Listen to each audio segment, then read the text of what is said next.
আসসালামু আলাইকুম, সবাই কেমন আছেন প্রিয় আপুরা ভাইয়েরা। আজকে চলে এসেছি আপনাদের বিডি ব্লগার ঈশিতা আপু এবং ঈশিতা রহমান চ্যানেল থেকে। তো আজকে আমি এই যে মাছের দিকে ধরে রেখেছি। আজকে মাছ, এগুলো কি মাছ বলতে পারবেন সবাই? তেলাপিয়া মাছ আসলে।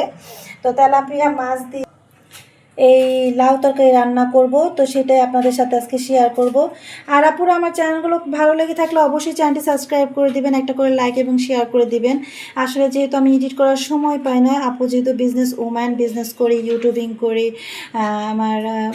তো সেক্ষেত্রে আসলে এডিট করার সময় হয় না। তো আপনারা সবাই আমাকে সাপোর্ট করবেন, আপনাদের অপেক্ষায় আমি থাকি যে আপনাদের কাছে কেমন লাগলো আর কোন রান্নার ভিডিও আপনারা আমার কাছে দেখতে চান অবশ্যই কমেন্ট করে জানাবেন। তো এই যে লাউগুলোকে ছুলতেছি, হ্যাঁ, এগুলোকে ছুলে তারপর কেটে নিব। তো এই যে লাউগুলোকে কেটে নিতেছি। তো এটাকে ছোট ছোট করে, লাউটা অনেক কচি, তা আমি তাড়াতাড়ি করে কেটে নিচ্ছি। তো এখানে আপুরা মাছের মধ্যে এই যে লবণ দিয়ে দিচ্ছি। অনেকে আমার মাছ যে ভাজি সেটাও দেখতে চান, তো আমি এই যে একটু আদা রসুন আবার দিয়ে দিই, সব ক্ষেত্রে একটু আদা রসুন দিয়ে দিই, মানে এই মাছের মধ্যে যাতে একটা মাছের যে একটা গন্ধ থাকে সেটা যেন না আসে। তো এইভাবে করে দিই। তারপর একটু হলুদ দিব, গুঁড়া মরিচ এটার সাথে দিব না, এই যে। তো আপনারা চাইলে গুঁড়া মরিচটাও দিয়ে দিতে পারেন মাছ ভাজার সময়, তো আমি দিব না। আমি এটাকে এখন মাখিয়ে কিছুক্ষণ রেখে দিয়ে তারপর ভাজবো। তো এই যে আমার মাছ ভাজা শেষ, এটা কিছুক্ষণ রেস্টে রেখে দিব, রেস্ট মানে 5 মিনিটের মতো রেখে দিয়ে তারপর মাছটাকে ভেজে নেব। তো এখানে মানে কড়াই ধুয়ে তারপর আমি চুলায় দিয়ে দিছি শুকানোর জন্য। এখন মাছ ভাজার জন্য তেল দিয়ে দিব। এই যে, যেহেতু মানে কড়াইটা মাজা, তো সেক্ষেত্রে আপনার সহজে মাছটা হয়তো উঠতে চাইবে না, সেক্ষেত্রে একটু গরম করে নিবে আগে, মানে কড়াইটা খুব গরম করে তারপর একটা করে মাছ দিব, যেন মাছ ভাজার সময় উঠে যায়। আসলে এই রান্না মানে কি বলবো, মানে কিছু ট্রিক্স আছে যেটা আমরা অনেক সময় পারি, অনেক সময় পারি না, যেগুলো থাকে আমি সেগুলি আপনাদের কাছে বলে দিই।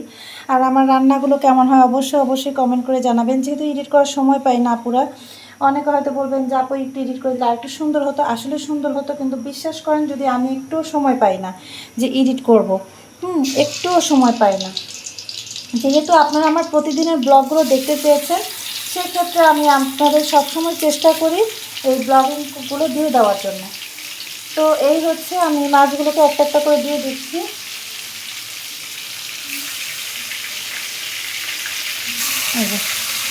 তো মাছগুলো ভেজে নিয়ে তারপর আমি তরকারিটা বসাবো। আজকে লাউ দিয়ে রান্না করবো এই তেলাপিয়া মাছটা। দেখেন, তো এই যে মাছটা আমার এক পাশে ভাজা হয়ে গেছে, বাট তবে এটা কিন্তু আমি এই চুলাটা দেখেন অফ করে দিছি, কারণ আছে। কারণ যেহেতু মানে কড়াইটা মাজা, তো এখন যদি আমি ওই চুলা ধরানোর সময় থাকতেই যদি উল্টাতে যাই, এগুলো উঠবে না, সেক্ষেত্রে মাছগুলো যারা ভেঙে।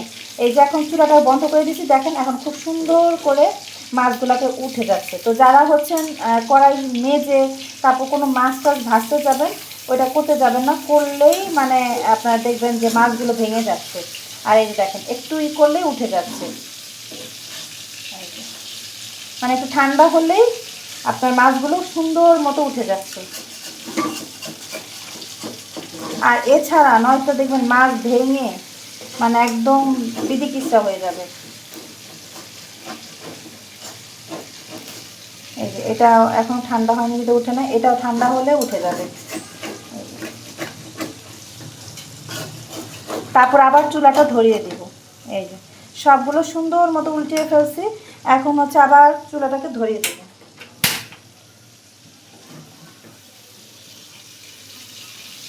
এইটাই একটা ট্রিক্স আপনাদের মাঝে দিলাম, যারা জানেন না তারা এভাবে করে নেবেন, আর যারা জানেন তাদের তো আর কোনো কিছু মানে জানার কোনো নাই। তো যারা জানেন না তাদের জন্য একটা ট্রিক্স, যে কড়াই যদি মাজা হয় তাহলে এরকমভাবে মানে উল্টাবেন। তো আবারও দেখেন আমি চুলাটাকে বন্ধ করে আমার মাছ ভাজা হয়ে গেছে। এখন এগুলোকে একটা একটা করে দেখেন কি সুন্দর উঠে যাচ্ছে। আর যদি চুলা না বন্ধ করেন না, তাহলেই গেছে, মানে মাছগুলোকে ভেঙে। এই তো এই মাছগুলোকে তুলে রাখতেছি। তো এখানে আবার চুলাটাকে এখন ধরিয়ে দিচ্ছি, মাছগুলোকে তুলে রেখেছি। এখন এখানে যে পেঁয়াজ কাটা কেটে রেখেছিলাম সেগুলো দিয়ে দিব।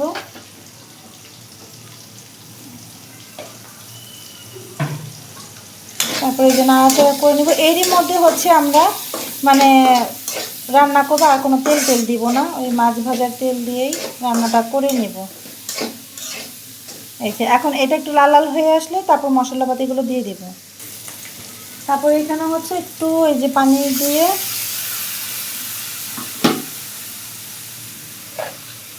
তারপর হচ্ছে লবণ দিয়ে দেব।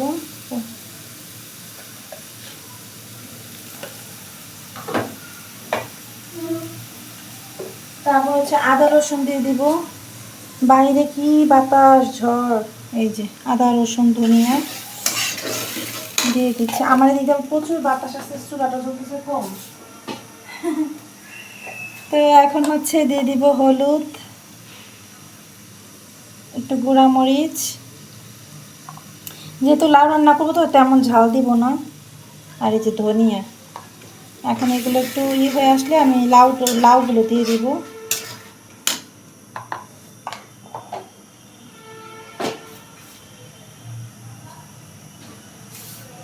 আর এখানে হচ্ছে আপনাদের মানে লাউ, তারপর আলু একটু দিছি, আলু দিছি 2 পিস দিয়ে। তারপর হচ্ছে এখন এগুলো দিয়ে দিব। আমার একটু হচ্ছে মশলাটা কষানো হোক। এই যে এখানে দেখেন একদম তেল উঠে আসছে, বোঝাই যায় মশলা যখন কষানো হয় একটু হলে দেখবেন যে মানে মশলা কষানো বোঝা যায়। তো এই হচ্ছে লাউ, তারপর হচ্ছে কেটে রাখা সবজিগুলো দিয়ে দিলাম। এখন এটাকে হচ্ছে নেড়েছে, তারপর আমি একটু ঢেকে রাখবো।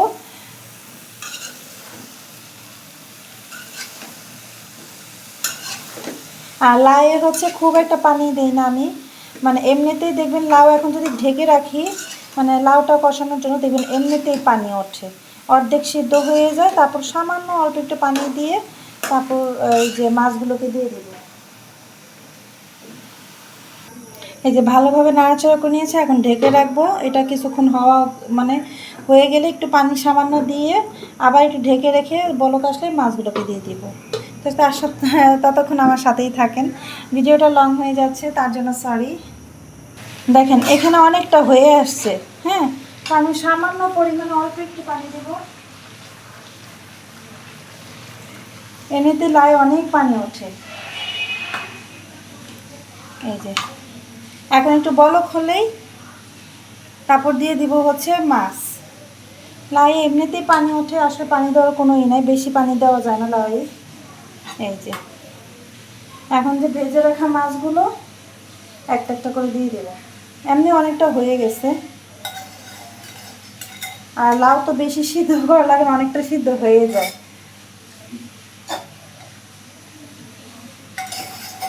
আসলে এই তেলাপিয়া মাছ দিয়েও লাউ দিয়ে যা রান্না করে খান্নায় খেয়ে দেখবেন, আসলে অনেক টেস্ট লাগে।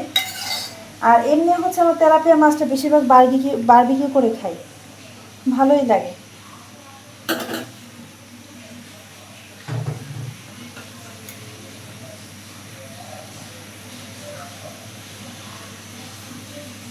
একটু ডুবো ডুবো করে দিলাম। এখন একটু বলক হয়ে আসলে আমি কিছুক্ষণ হলে নামিয়ে ফেলবো।